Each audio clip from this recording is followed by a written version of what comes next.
Hello everyone, welcome to my channel. आज मैं आप लोगों के साथ शेयर करने वाली हूँ तेकू कॉन्सर्ट। तो चलिए इस कहानी को शुरू करती हूँ। जंगकुक वो अपनी ऑफिस में था। वो बहुत ही गुस्से में लग रहे थे। उसकी गुस्सा उसकी नाक पर रहता है। जंगकुक की मॉम ने जंगकुक को कॉल किया। जंगकुक अपनी मॉम की किसी भी बातों को वो नहीं टालता है। वो जो कहता है जंगकुक वही करता है, सिवाय उनके। जंगकुक किसी का भी नहीं सुनता है। और यहाँ पर जंगकुक की मॉम ने जंगकुक को कॉल करते हुए कहा, जंगकुक तुम घर वापस आने के टाइम पर मुझे कॉल करना। जंको ने कहा, क्या हुआ मॉम, आपकी तबीयत तो ठीक है ना? उसकी मॉम ने कहा, मेरी तबीयत ठीक है, लेकिन मुझे तुमसे कुछ काम है। जंको ने कहा, मुझे घर आने में लेट होगा। आपको जो भी काम है आप मुझे बताइए, मैं अभी कर देता हूँ। तो मिस जे ने कहा, जंको तो फिर ठीक है, रहने दो, मैं किसी और से कह दूँगा। जंको ने कहा, मॉम क्या बात है? तो मिस जे ने कहा, जंको वो गांव से एक प्राइवेट ट्यूटर आ रहा है जो हमारी जान और जेरन को पढ़ाने आ रहा है। जनको ने कहा, क्या? तो अब मैं क्या कर सकता हूँ? तो जनको की मम ने कहा, तुम्हें उसको गांव से लेकर आना होगा, वो खुद नहीं आ सकते हैं। जनको ने कहा, क्या मैं गांव में जाकर उसे लेकर आऊँ? तो उसकी मम ने कहा, अगर तुम्हें प्रॉब्लम है तो ठीक है, मैं किसी और को कह देता हूँ, लेकिन मैं तुम्हारे अलावा किसी और पर भरोसा नहीं कर सकता हूँ। मैंने उन लोगों से कहा था मेरे सन उसको लेने आएगा, लेकिन तुम तो बिजी हो ना। जनको ने कहा, मम आपने कह दिया तो मैं मना कैसे कर सकता हूँ? ठीक है, मैं उस जगह लेकर आ जाऊँगा, मुझे कब जाना होगा मुझे एड्रेस सेंड कर दीजिए। जंकुक अपने ड्राइवर से कहता है, क्या थोड़ा सा और फास्ट नहीं चला सकते हो? उसकी ड्राइवर ने कहा, लेकिन इससे ज़्यादा और फास्ट कैसे चलाएंगे? जनको ने कहा, कार को साइड में रोको। तो ड्राइवर ने कहा, लेकिन सर। जनको ने कहा, क्या तुम्हें सुना नहीं दे रहा? तो ड्राइवर ने कार को साइड में रोक दिया। जनको ड्राइवर को बाहर निकालने के लिए कहता है। ड्राइवर के बाहर आते ही जंकू ड्राइविंग सीट पर बैठ जाते हैं, बहुत ही स्पीडली कार को चलाना शुरू करता है और ड्राइवर वहीं पर रास्ते पर खड़े रह गया था। जंकू ड्राइवर को छोड़कर ही आ गए। वो कोई काम का नहीं रहा ना, इसीलिए जंकू बहुत ही स्पीड में कार चला रहा था। उसकी मॉम ने उसको कॉल किया, उसको सुनाई नहीं दिया। वो बहुत ही स्पीडली चलाने के बाद वो 1 घंटे के अंदर ही वो गाँव पहुँचने ही वाले होते हैं। तियांग को लेकर जंकू जैसे अपने घर पहुँच जाता है। तियांग अपनी सर पकड़ के रखा था। जनको ने कहा, क्या हुआ, तुम ऐसे अपने सर को क्यों पकड़ के रखा है तुमने? तियान ने कहा, तुमने बहुत ही स्पीडली कार चलाया, मेरा सर घूम रहा है। जनको ने कहा, एक टीचर होकर इतने कमज़ोर कैसे हो सकते हो? अगर तुम इतने कमज़ोर होंगी तो बच्चों को कैसे पढ़ाओगे? तियान ने कहा, क्या मैं ऐसा कब कहा कि मैं पढ़ा नहीं पाऊंगा? जनको ने कहा, तो फिर तुम ऐसे कमज़ोर नहीं हो सकते हो, तुम्हें खुद को स्ट्रॉन्ग करना होगा। अगर ऐसे ही करते रहे तो मैं तुम्हें उन दोनों के लिए टीचर नहीं रख सकता हूँ, मुझे तुम्हें आउट करना होगा। मम ने कहा, इसलिए मैं तुम्हें लेकर आ गया, मैं नहीं जानता हूँ तुम पढ़ा पाओगी या नहीं। जनको की मम तियांग के आते ही बाहर आ जाता है और उसको देखते ही कहा, तियांग तुम आ गए। जनको की मम ने तियांग को गले लगा लिया। तियांग ने कहा, आंटी कैसे हो आप? जनको की मम ने कहा, मैं बिल्कुल ठीक हूँ, तुम कैसे हो? कितने साल बाद मिल रहे हैं, तुम कितने छोटे थे अब कितने बड़े हो गए हो।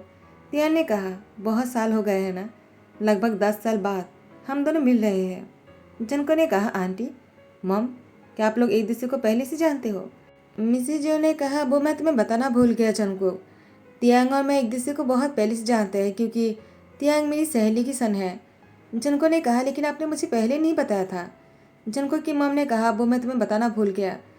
चलो बाहर खड़े होकर क्या बात कर रहे हो, चलो अंदर लेकर चलते हैं तियांग को, उसे क्या लग रहा होगा। मिसेज जोन तियांग को घर के अंदर लेकर आ जाता है और उसे कहता है, तुम मुझे ऐसे क्यों लग रहे हो तियांग, तुम्हारी तबीयत ठीक नहीं है क्या? तियांग ने कहा, नहीं वो ऐसी कोई बात नहीं है, वो कार बहुत ही स्पीडली चला रहा था ना, तो इसीलिए मेरा सर बहुत ही भारी सा लग रहा है मुझे। मिसेज जोन ने कहा, जंकुक ए मैं क्या सुन रहा हो, क्या तुमने ड्राइवर को नहीं कहा कार को थोड़ा सा स्लोली चलाने के लिए? जनको ने कहा, वो मैं खुद ही कार चला रहा था। तो उसकी मम ने कहा, लेकिन तुम क्यों चला रहे थे, ड्राइवर को क्या हुआ है? ड्राइवर के होते तुम इतनी दूर तक खुद ड्राइव करके गए। जनको ने कहा, मम मैंने खुद इसे कार से बाहर निकाल दिया था और मैंने खुद ड्राइव किया है, क्योंकि मुझे खुद ड्राइव करना था। उसके बाद जनको अपने कमरे में चला गया। जनको की मम ने कहा, तियांग वो ऐसा ही है, तुम्हें बुरा तो नहीं लगा ना? तुम जाओ जाकर कमरे में जाकर रेस्ट कर लो, जाकर शावर ले लेना, तुम्हें अच्छा लगेगा। मैं तब तक तुम्हारे लिए कोई अच्छा सा खाना बना लेता हो, मुझे लगा नहीं था तुम इतनी जल्दी आ जाओगे। मैंने खाने की तैयारी तो कर लिया है, बस उसे पकाना होगा। तिया ने कहा, कोई बात नहीं आंटी, मैं जाकर शावर लेकर थोड़ी देर रेस्ट कर लेता हूँ, मुझे भूख नहीं लगी है। तियांग अपने कमरे में आ जाता है। मिसेज जोन उसको सर्वेंट के साथ भेज दिया था। तियांग अपने रूम में आने के बाद इतनी बड़ी रूम देखकर तियांग खुश होते कहा, क्या आपसे इस रूम को मैं यूज़ करने वाला हूँ? ये रूम तो बहुत ही खूबसूरत है। मेरे गाँव में तो इतना बड़ा कमरा तो दूर की बात है, मेरे पूरे घर को मिलाकर भी इतने बड़े नहीं होंगे। तियांग को ज़्यादा ही बोल रहे थे। वो गाँव में ज़रूर रहता है, लेकिन उसका घर भी इतना छोटा नहीं है। लेकिन ये रूम सच में बहुत बड़ा था। तियांग सीधा बेड पर लेट जाता है। बेड पर लेटते ही तियांग की आंखें जो है भारी सा हो जाता है और तियांग को नींद आ जाता है। तियांग सो गए थे। जंगकुक रूम के पास से ही गुजरने ही वाले होते हैं कि तियांग की रूम की दरवाज़ा खुला देखकर जंगकुक अंदर देखता है। तियांग वो कहीं नहीं दिख रहा था। उसके बाद जंगकुक जैसी बेड पर देखता है, तियांग तो बेड पर सो रहे थे। जंगकुक ने कहा, वो इतनी जल्दी सो भी गए? क्या मैंने उसे सच में थका दिया? वो तो बहुत ही कमज़ोर निकले। ऐसा कहते ही जंगकुक वो यहाँ से जाने लगा। लेकिन अचानक जंगकुक की पैर थम सा जाता है। वो फिर से तियांग को मुड़कर देखता है और कुछ देर ऐसे ही खड़े होकर उसको देखे जा रहा था। मिसेज जोन खाना तैयार करने के बाद जैसे तियांग को लेने आ जाता है, जंगकुक को तियांग के कमरे के पास खड़े होते हुए देखकर मिसेज जोन ने कहा, जंगकुक तुम यहाँ पर क्या कर रहे हो? और तियांग वो कहाँ है? जंगकुक ने कहा, वो मैं बस यहाँ से गुजर रहा था। मैं भी उसे बुलाने ही आया था खाना खाने के लिए, लेकिन वो सो गए तो मैंने सोचा कि मैं उसे उठाऊँ या नहीं। तो मिसेज जोन ने कहा, क्या सिर्फ इतनी सी बात है? जंगकुक ने कहा, तो फिर क्या? अब कहना क्या चाहते हो? तो मिसेज जोन ने कहा, मैं तो बस ऐसे ही पूछ लिया, तुम्हें बुरा तो नहीं लगा ना? जंगकुक ने कहा, मॉम क्या मैं आपसे कुछ पूछूं? तो मिसेज जोन ने कहा, क्या पूछना है पूछो। जंगकुक ने कहा, मॉम वो हमारे घर पर इससे पहले कभी क्यों नहीं आए, और आपकी सहेली वो भी तो कभी नहीं आया। तो मिसेज जोन ने कहा, वो बहुत लंबी कहानी है। जंगकुक ने कहा, ऐसी क्या कहानी है? मिसेज जोन ने कहा, तियांग की मॉम और मैं बहुत ही अच्छी सहेली है। तियांग की मॉम तुम्हारे डैड से प्यार करते थे और तुम्हारे डैड मुझसे। मैं भी तुम्हारे डैड से प्यार करती हूँ, लेकिन जब मुझे पता चला तो अब बहुत देर हो गए थे। मैं ऑलरेडी प्रेग्नेंट था। उसके बाद तुम्हारे डैड के साथ मेरी शादी हो गई। तुम्हारे डैड और मेरी शादी हो जाने के बाद तियांग की मॉम की भी शादी हो जाता है और इसके बाद मेरी वो बच्चा जो इस दुनिया में नहीं रहा। मुझे बहुत बुरा लगा। मैं बुरी तरह से रोने लगा। मुझे लगा मैंने अपनी सहेली को दुख पहुंचा है, शायद इसीलिए मुझे पनिश मिला है। लेकिन तियांग की मॉम मेरे पास आए और मुझे बहुत सपोर्ट किया। उसने मेरी बहुत ही अच्छे से देखभाल किया है। जंगकुक उसके मॉम बहुत अच्छे हैं। इतना कुछ होने के बाद भी वो मुझे अपनी सहेली मानता है, पहले की तरह। और इसके बाद वो गांव में रहने लगा और तियांग के होने के बाद भी हम दोनों बहुत बार मिले थे।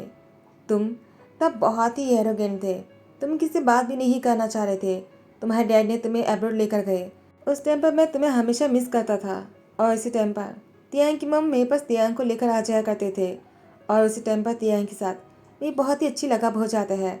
मैंने तुम्हें मिस तो किया है, लेकिन तियांग ने तुम्हारी कमी को पूरा करने की कोशिश की, लेकिन उसकी ग्रैंड माँ की तबीयत खराब हो जाता है। उसके बाद से तियांग मुझसे मिलने नहीं आ पाया।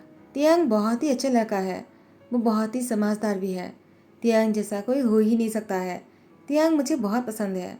तुम्हारे अलावा अगर मैं किसी को इतना पसंद करता हूँ ना, वो तियांग है। जंगकुक जब से तियांग की इतनी तारीफ सुना है ना, जंगकुक बस तियांग को ही घूरे जा रहे थे। तियांग वो बच्चों को बहुत ही अच्छे से पढ़ाता है। जंगकुक की पढ़ाने की क्वालिटी बहुत ही बेहतर है। जंगकुक को भी उसकी पढ़ाने की क्वालिटी बहुत पसंद आ रहे थे। तियांग पढ़ाने के बाद बच्चों को बहुत ही अच्छे से समझा रहा था कि उन लोगों को जल्दी सो जाना चाहिए। कुछ ही दिनों के अंदर आर्यमा जिन ने खबर भेजा है कि दोनों बच्चों को अपने पास लेकर जाने वाले हैं। तियांग ने कहा, क्या तो वो दोनों चले जाने वाले हैं? तब तो मुझे भी चले जाना चाहिए, क्योंकि वो दोनों अब यहाँ पर नहीं रहेगा तो मैं किसे पढ़ाऊँगा। मिस जो ने कहा, तुम्हें सिर्फ उसको पढ़ाने के लिए यहाँ पर रहना है तियांग? तुम इस घर में ऐसे भी तो रह सकते हो ना। तियांग ने कहा, लेकिन आंटी मैं यहाँ पर ऐसे ही रहकर क्या करूँगा। तो मिसेज जॉन ने कहा, हाँ मैं समझ सकता हूँ, लेकिन जनको वो तुम उसको गाँव वापस देकर आ सकते हो क्या? जनको ने कहा, ठीक है। ऐसा कहते जनको ने आगे कुछ भी नहीं कहा और वो खुद अपने ऑफिस चले जाते हैं। और यहाँ पर जनको ऑफिस आने के बाद वो बहुत ही गुस्से में लग रहे थे और कुछ सोच रहे थे। जंगकुक की सोच बहुत ही गहरी लग रहा था। जैसे ही जिहुप आ जाते हैं, जंगकुक से कहता है, जंगकुक हमें मीटिंग के लिए निकालना होगा वरना देर हो जाएगा। जंगकुक वह अपनी ख्यालों में खोए हुए थे। जब ने कहा, जंगकुक मैं तुम्हें कुछ कह रहा हूँ, हमें मीटिंग के लिए निकलना चाहिए। जनको ने कहा, तुमने कुछ कहा क्या? जेहूप ने कहा, मैं तुम्हें कितनी बार से आवाज़ दे रहा हूँ, हमें मीटिंग के लिए जाना है, क्या तुम भूल गए? जनको ने कहा, तुम चले जाओ, मुझे कुछ काम है। जेहूप ने कहा, कोई सीरियस बात है क्या? तुम तो कभी ऐसा नहीं करते हो, आखिरी मौके पर तुमने मना कर दिया, तुम तो हमेशा मेरे साथ चलते हो। जनको ने कहा, इस बार तुम सबको संभालो, मुझे कुछ काम है जो मुझे करना होगा। जेहूप ने कहा, जनको, क्या मैं तुमसे कुछ कह सकता हूँ? जनको ने कहा, अब तुम्हें मुझसे क्या कहना है? जेहूप कहता है, मैं नहीं जानता कि तुम किस बात को लेकर परेशान हो। अगर ये प्यार के साथ जुड़ा हुआ है तो मैं तुमसे कहना चाहूँगा कि तुम्हारा प्यार पहली बार है और तुमने किसी को पहली बार अपना दिल दिया, उसे जाने मत देना। जनको ने कहा, ये तुम क्या कह रही हो? मैं और प्यार?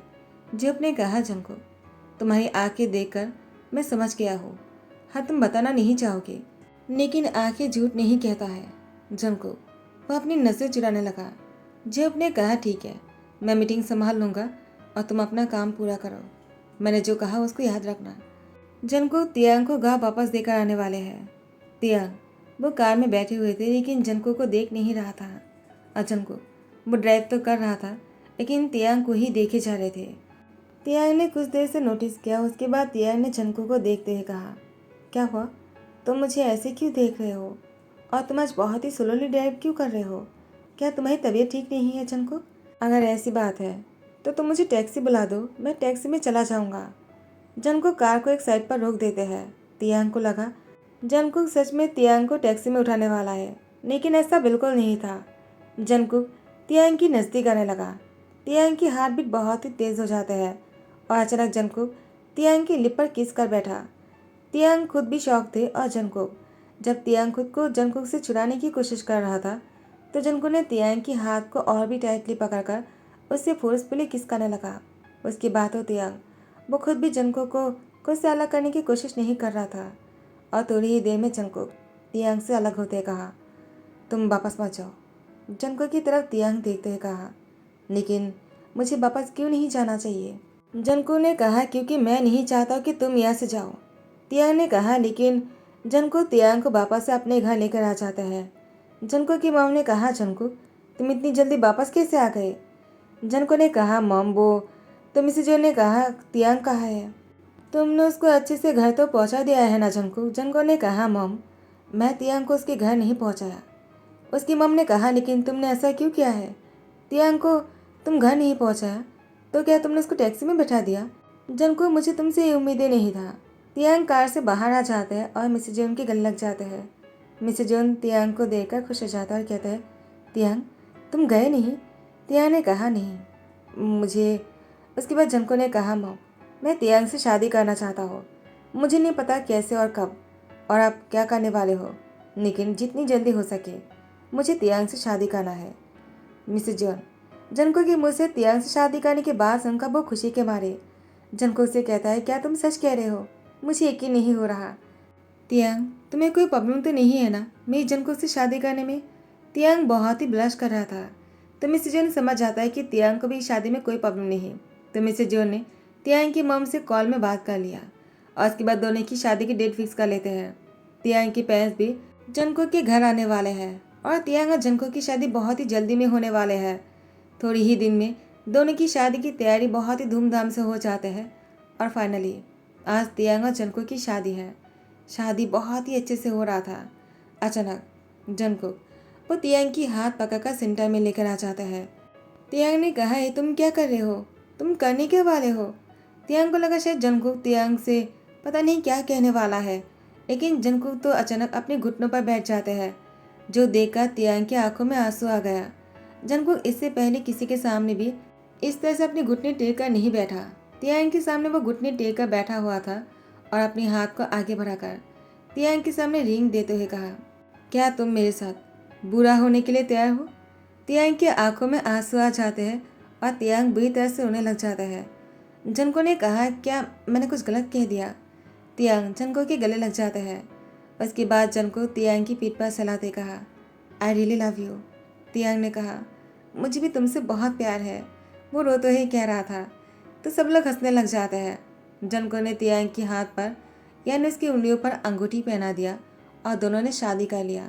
फाइनली जनको का दिया मैट कपिल है।